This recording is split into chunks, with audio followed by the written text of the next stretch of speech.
What is going on, Browns fans? Welcome back to the Cleveland Pulse YouTube channel. I am your host, Justin Harold, and with me, as always, my co-host, Jeff Santa. Darn it, Jeff! I have them right here. I put them on, and then I was like, "You're not good enough yet. You'll get there." Technically, these are must-win shades. I don't know if we're going to talk about the next game quite yet, but I respect the hustle as always. Jeff. These are post-game live. He's locked in.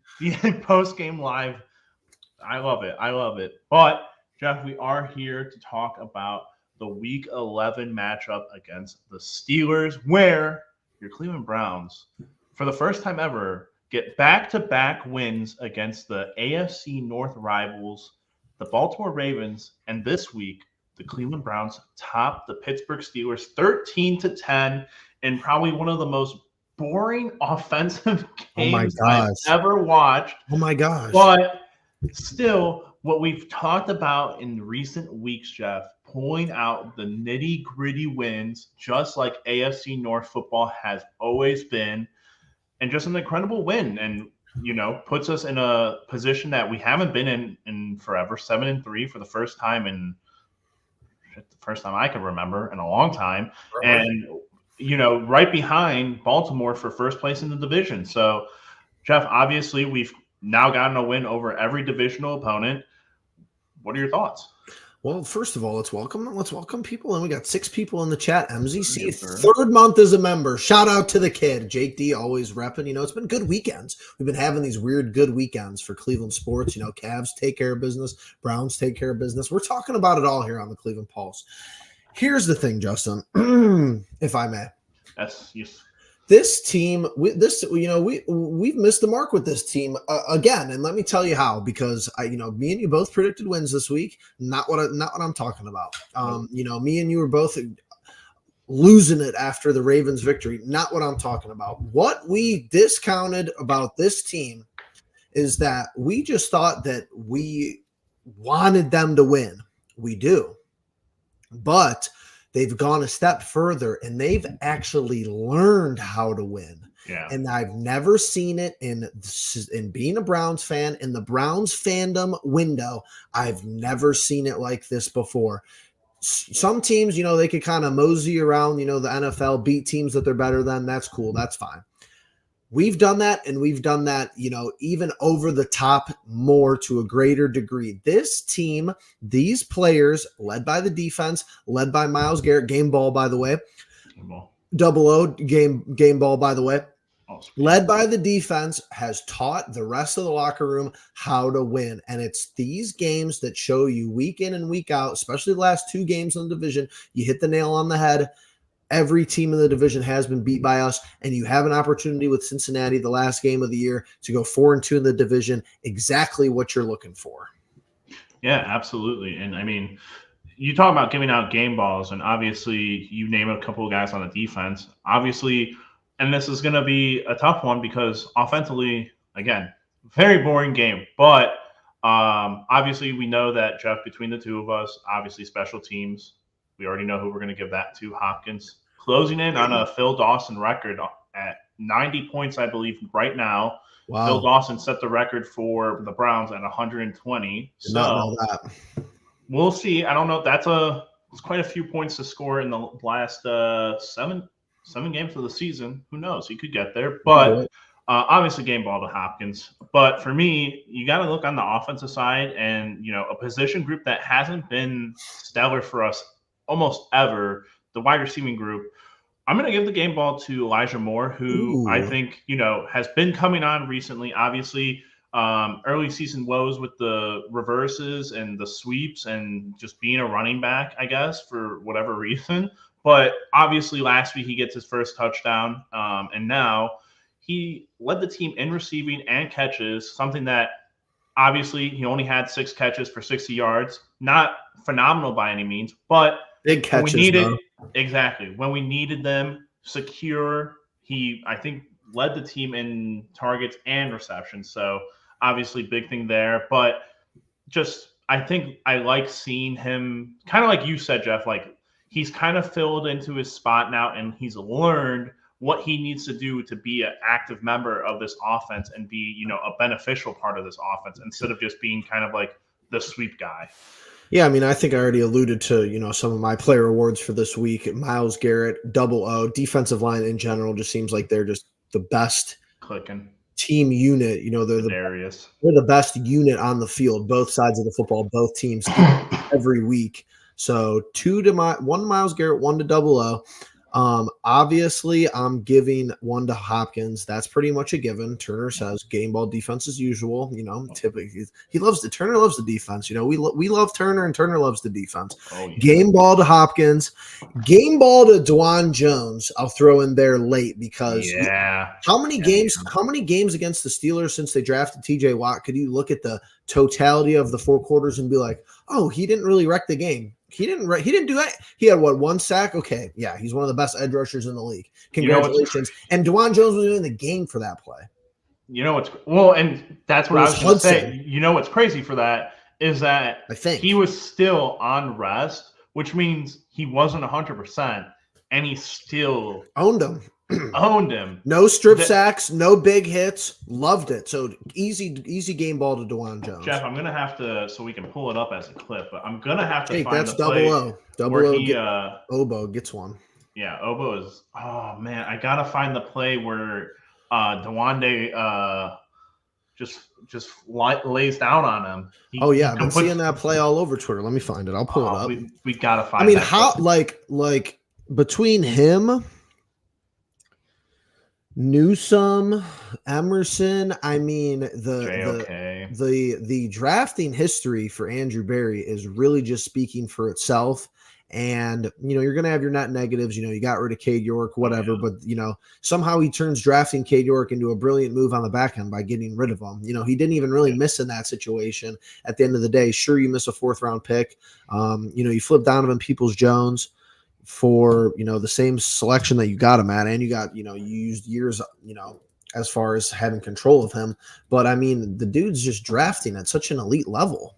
Yeah, and you can miss on a lot of those late round guys. Obviously, Schwartz, who is the running Felton. Is Felton even on the roster anymore? No, totally forgot about him, actually. But there's a lot of those guys that we just haven't seen. Tony Fields is actually someone who is. Oh, I love it, and that might be on the NFL show that they have with the pancakes, just because he plays on top of them. He literally has a scouting report, beats him off his game with the forward lean, and then just owns him. I mean, it's on replay all day. It looks so pretty, dude. So pretty. I mean, and look at the completion. I have this zoomed in. Like this goes for a big play. I don't know what time. I don't remember what time of the game this was, but this goes for like one of our longer. Someone said it was either I want to say it was the 3rd and long in the 4th quarter is what someone said in one of those tweets. It was a pass play to Elijah Moore for I don't know how many yards it was, 12, 15 yards. Right. But, I mean, just extreme effort from him and just the whole team. I mean, that's what you're seeing at this point.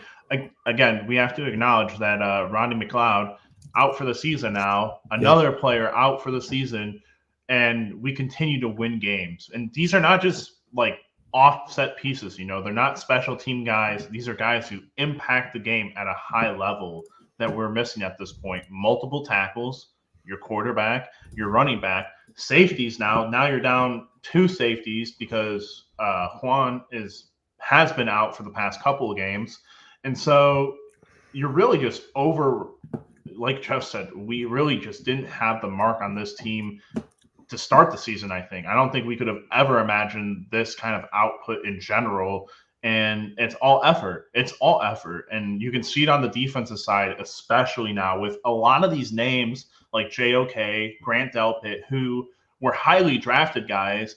And for the most part, were not performing up to standard up until this season. And now I'd like to say that Grant Delpit is probably one of our better, top echelon players on the defensive side of the ball. And JOK is a super valuable piece who, in the Baltimore game is a guy who can track Lamar. So lots of praise to go around, coaching, GMing, just the whole 9 yards, honestly. And I think it's really just, how you win the games because I'm interested in the outcome, but also the process to how we got to the outcome. So as far as football games, especially in, divisional games, games across the league, there's there's what I've been calling recently negative and positive variance.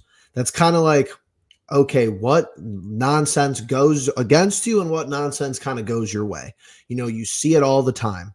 The ball gets tipped up in the air on a slant and it lands in Amari Cooper's lap. Okay, the week before, the ball hit the helmet against Seattle, went up, interception, that kind of stuff. Here's what I'll tell you and what I think that Steelers fans need to understand. And they'll probably disagree. That's fine. All the negative variance was against the Browns yesterday.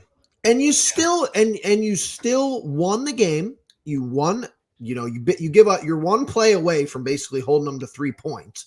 I think they have 249 total yards, Justin. And I believe that running play was 74 yards. Yep. So 74, that as a percentage out of 249 was 29.7% of their yards, almost 30% of their yards. So if you take that 249 and you subtract one big play, which, it was good blocking. I'm not going to say that they got lucky to get that big play. Like, it was a well-executed play. Take that one play out. 175 yards of total offense. We know Kenny Pickett only throws for 106 yards. Not much going. Number 2, the first play of the game is a safety, by the way. And the second play was a little bit more fishy, but we should have never been to that. So that's, your negative variance is that it should have been 2-0 with us having the ball back. One big play for them scores. I don't think they ran a play in our red zone. I actually know for a fact they probably didn't. Maybe they did. Maybe to kick the field goal, but they didn't run many. They didn't run that many plays on our side of the field, to be honest. We run more plays. We have more possessions. We turn the ball over once. So take all your negative variance, and it was all mostly against the Browns. Yep. And you still come out and you win the game injured, and them being pretty much as healthy as they could get outside of Minkah Fitzpatrick. That is, if I'm sitting there and I'm the front office, I'm the coaching staff, I'm a fan, I'm like, yeah, this is probably the worst thing that could have happened. Besides all that happened, they lose by 20 or 25. So as far as I'm concerned, you lost to a 5th round rookie. You had all the good variants, and you were much healthier team. So that's how it goes. Yeah, Turner's point of DTR beat Tomlin 25-5 versus the rookie record. So that was something 25-6, which is something that you were talking about, Jeff. And it's interesting because earlier in the week when it was announced that DTR was going to start, you thought it was a bad move because, of Tomlin's record against rookie quarterbacks. Again, another feat that Kevin Stefanski gets to notch under his belt. For sure. Here's the thing, though. What we have to talk about now is Joe Flacco and him signing with the Browns, because obviously. But they named DTR the starter again, so that's cool. I'm in for that. Did you see that? Yes. Oh, I did not see that. Yes. That's interesting. I would prefer to start Flacco, in my honest opinion. Really? I would have to disagree for now.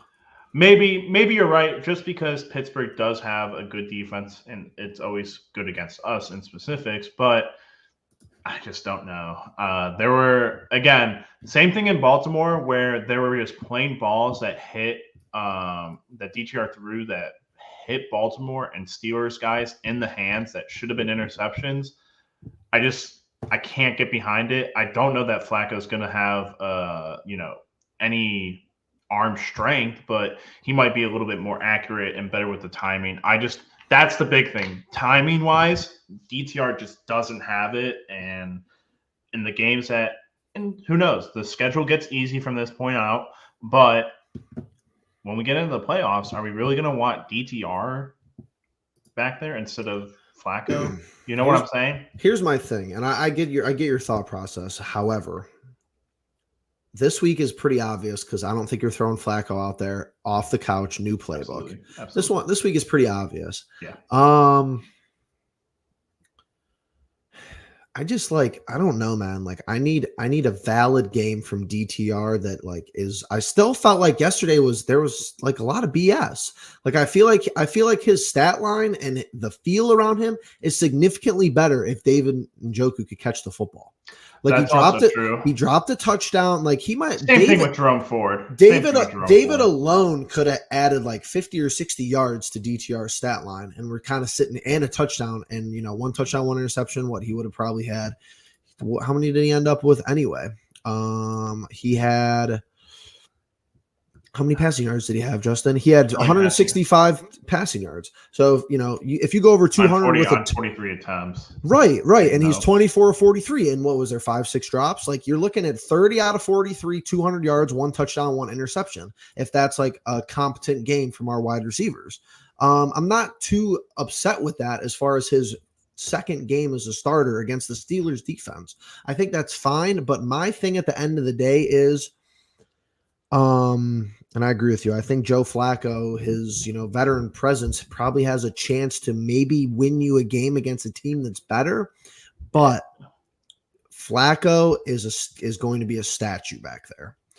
DTR, and I think you signed Flacco for this reason. It opens up the playbook. I think Stefanski wants to run with DTR, but this week he literally could not because you only have 2 quarterbacks on the roster. Yeah. Who's the emergency quarterback? Amari Cooper, Jerome Ford, or somebody who used to play. Harrison Bryant, I guess, might have played at quarterback, but whatever. So DTR has good running outputs, but he's still getting crushed. So now you have a third guy who it's like, okay, let's say DTR takes a big hit. You have 2 guys to back him up. But I think you unleashed legs this week in Denver. I think he looked really good running the football. Here's the thing. Denver is not a slouch team anymore. I'm pretty sure that they're coming on a little bit. I worry that, this is one of those trap games that if we don't. Denver's playing good football, though. It's not even a trap game. That's what I'm saying, though. It's, if we don't take this. And I'm not saying putting DTR back there is not taking it serious, but I don't want to take any chances with switching the playbook up or even trying to get him to do stuff that is beyond him, because at this point, anything he throws beyond 15 yards, I'm, very worried about. And I just think that for this team to win, Turner makes a good point. All he has to do is play clean football, not turn the ball over, and let the defense cook. But that only lasts for so long, That's my point. It's like depends how good if the defense continues to play at this level, it's going to win us. It could win us every game down the stretch. In the regular season, when we get to the playoffs, though, that's when you get in. It could win us a playoff game, though.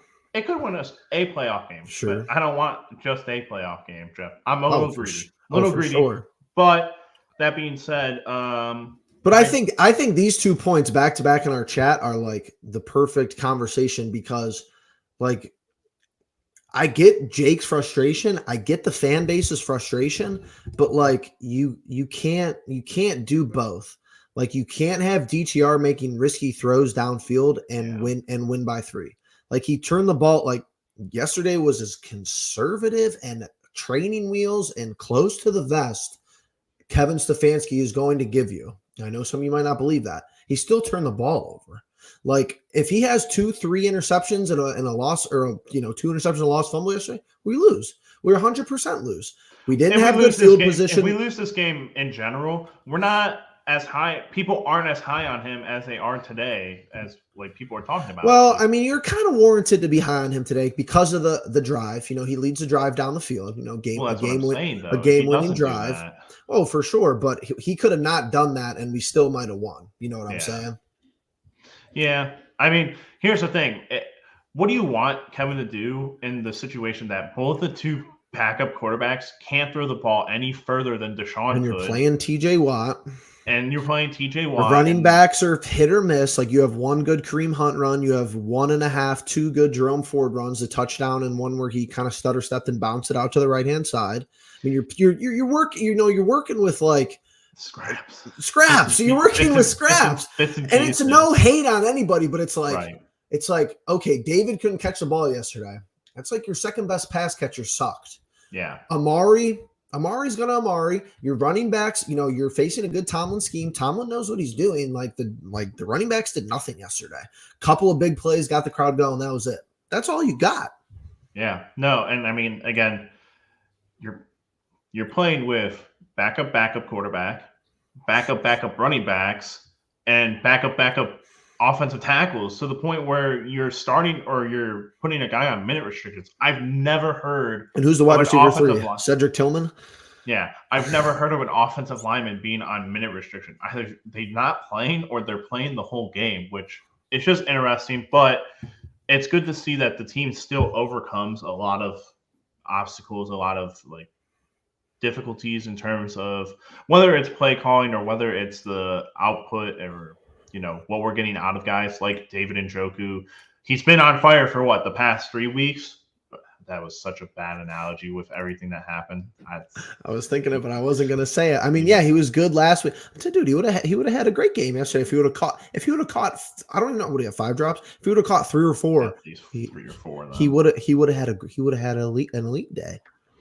Yeah, but again, that's what it is. The defense continues to just put out the maximum effort. They're still doing some outlandish, crazy, like record-setting stuff as of right now. But you're going to Denver, higher elevation, all that jazz. How are you feeling about that one, Jeff? So they're playing good football. So, like, I know where you're coming from with the trap game, but it's like if we were playing like on the road against Carolina, I'd be like, okay, yeah, definitely a trap game. But like this team is also won 2 or 3 in a row. I think they're 3 in a row now. Here's my let's do concerns first about Denver. 3 in a row. They've beat the Chiefs, the Bills, and the Vikings. No, 4 in a row. They beat the Packers, the Chiefs, the Bills, and the Vikings. So probably the hottest team in the NFL outside of us. Right. So this is not an easy game. What concerns me is that they, I think, are the first team on our schedule that I could think about that, unless I'm missing somebody, that has a true like top 3 to 5 corner in the league. Am I missing somebody? On our schedule, the Seahawks have a good corner. Gardner. If you believe it. Well, yeah, we haven't played him yet, but like here's my issue to keep it short. Surtain on Amari is nerve-wracking. That's making me nervous because I feel like Amari hasn't really been clamped all year long. Even though some of his stat lines might say that he was, just it's quarterback play. Still gets PIs. Right, it's quarterback play at the end of the day. So you need secondary and tertiary people to step up. I don't know if we got all that in us, but what the pros of this team right now is that you have a formula. Don't turn the ball over. Have better starting field position than the opponent. That's the biggest thing to me. If we win the field position game all day, I do not see a team in the league who could beat us. If they're starting on the 8 or 9 and we're starting on our 45, 40 midfield, like you only need 2 or 3, of Stefanski's, cat out of the bag plays to get in the field goal range for Hopkins. That's really it. This team can win on field goals. So you're on the road. Another game, Justin. I don't know what the deal is. Let's get some of these games flexed to prime time. I know they got the prime time schedule for the whole year, but they're going to start flexing us. But these are the 2 best teams in football right now, I think. Yeah, and Denver and us have some good primetime history, actually. I mean, a couple of years ago, the Jabril Peppers sack to end the game. That was a big one in Denver. We beat him with Case Keenum the last time we played him. Yeah, no, and that was a game here, right? Dearness Johnson game. Dearness Johnson game, yeah. Slow grind. Miss that guy. Broken up. Yeah, no, that's a game that probably, I still think we win. I still think we win it. I don't know, Jeff. That's a tough one for me. It's very reminiscent of the Seattle game where both teams were playing. I think Seattle was playing good football. No, I think they got crushed the week before. Never mind. Yeah, but those are just 2 teams that they give me the vibe of they have the potential to beat us, and for some reason I just have that bad feeling that it's going to happen. We've been so good for the past 3 weeks.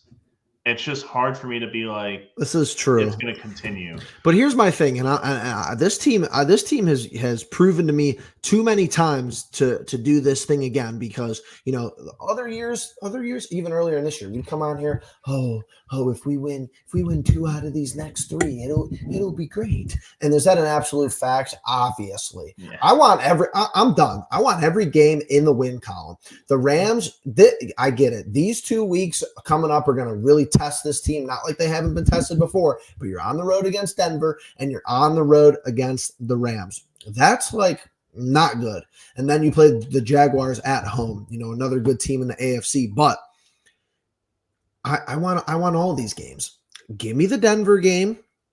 I think that we play well. I think that you keep the formula. Like I said, don't do anything stupid. Don't turn the ball over. Is their defense, better than the Steelers? I don't think it's as coached. They're not as well coached as the Steelers. You finally get over the hump with the Kevin Stefanski. Okay, we beat a better quarterback, allegedly, and we beat a better coach 2 weeks in a row. We definitely beat, the tandem 2 weeks ago. This week, I don't know if Kenny Pickett's better than DTR. Tough looks, but we know Mike Tomlin's an overall better head coach than Kevin Stefanski. Facts. So now this week, I don't even know who their head coach or Sean Payton. Okay? That's a tough ask. All time, maybe not this year, but that's a tough ask. And Russell Wilson, he's probably better than DTR. He's not elite. He's better than DTR now. He's better than DTR now. It's not like he's, Seattle Russell Wilson. This is Seattle Russell Wilson. I think we probably get the doors blown off us. But, he's kind of been channeling that energy recently. I don't know. Do their offensive weapons, or are they? They're really not, Jeff. They're cover Courtland Sutton and you're good? I want to say last night was not a great game, and they scored a touchdown in the final minute to win, and it might have been their only touchdown. I don't know. But I just think that the defense is so good for us that even if, Russell is just not playing to the level of like Lamar was when he beat us the first time, but I just don't know that he's got the juice to make the plays needed to get them over the hump. That's right. The thing for us is, like you said, great field position, new punt returner, great. He's already 10 times better than DPJ was. But when he catches the ball. Yeah. But the thing will be, can we reestablish the run? Because unfortunately, I just think that that's going to be our path to victory, is establishing the run as consistently as possible. It's not going to be pretty. It really isn't. But the passing game really is the part of the game where the turnovers start to show and really kill us. And it's not because, Kevin is calling all these chance plays. It's really just because the quarterbacks back there right now are not great with timing. That's just the biggest thing that I've noticed. Rookie guy and XFL guy don't have the timing. That's why they're not quite there. Right. But I think it's like, this week will be interesting. I'll be interesting a week from today, hopping on here, hopefully post W. I would like to see a visual difference from the play calling this week compared to the Steelers game, compared to the Denver game, because you have to be a little bit riskier on the road, I think. Like, you go into these road games, not that we were playing, not to lose this weekend, because I don't think we were, but you go into road games to win. Like, I need to see more passes downfield, like Jake said. I need to see better play calling, less sus play calling from Turner, like Turner said, from Stefanski.